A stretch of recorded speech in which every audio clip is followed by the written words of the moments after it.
millions of children aren't even coming close to being able to compete in this new global economy. And we have a law, No Child Left Behind, that makes a mockery of the slogan.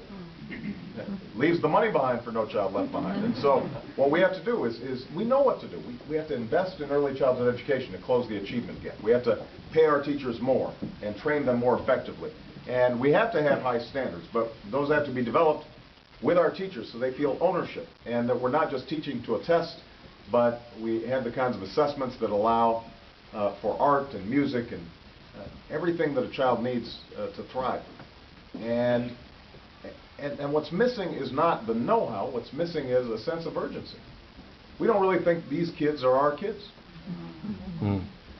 But you know, as I try to remind people, half of our workforce is going to be black and brown in a couple of decades. If you're counting on Social Security, it's going to be because those kids are working. And if they're not, you're out of luck. So we've got to do something about it. And that's what I intend to do as president. I am impatient with our energy policy.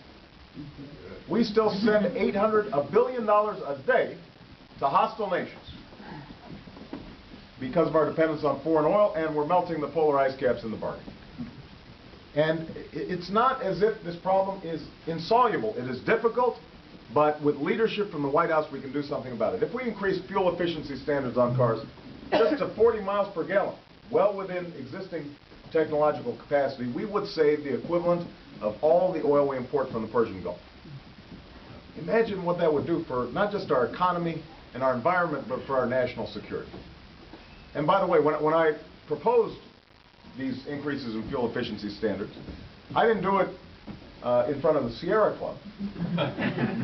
I went to Detroit, and I gave this speech in front of the automakers and told them they had to change their ways. And I have to say, the room was really quiet. Nobody clapped.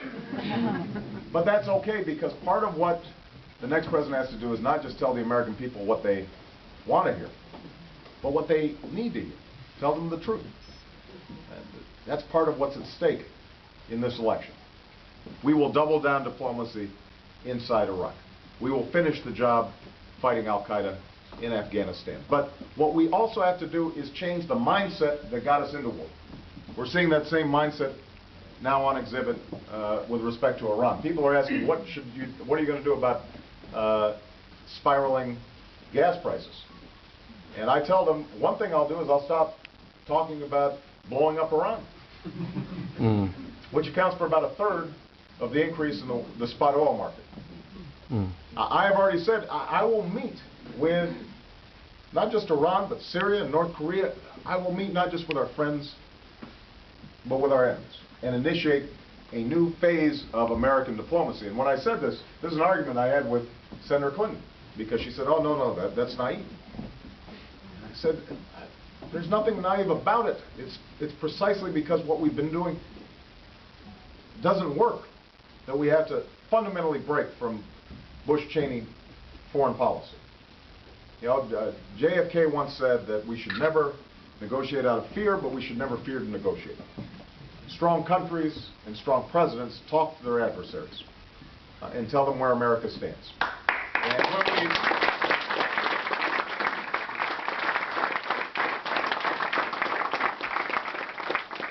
And when we do that, then we can not only solve the immediate problems of the Middle East, but we change how America is perceived around the world.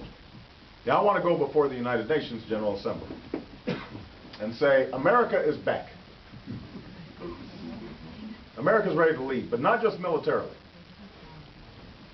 We're going to build schools around the world to teach math and science instead of hatred of Americans. Yeah. We'll deal with the problem of HIV/AIDS in sub-Saharan Africa, not only because it's the right thing to do, but because diseases get on a plane and end up here in about 10 hours. We're going to deal with the genocide in Darfur because we're not a nation that turns a blind eye to slaughter. We will close Guantanamo and restore habeas corpus because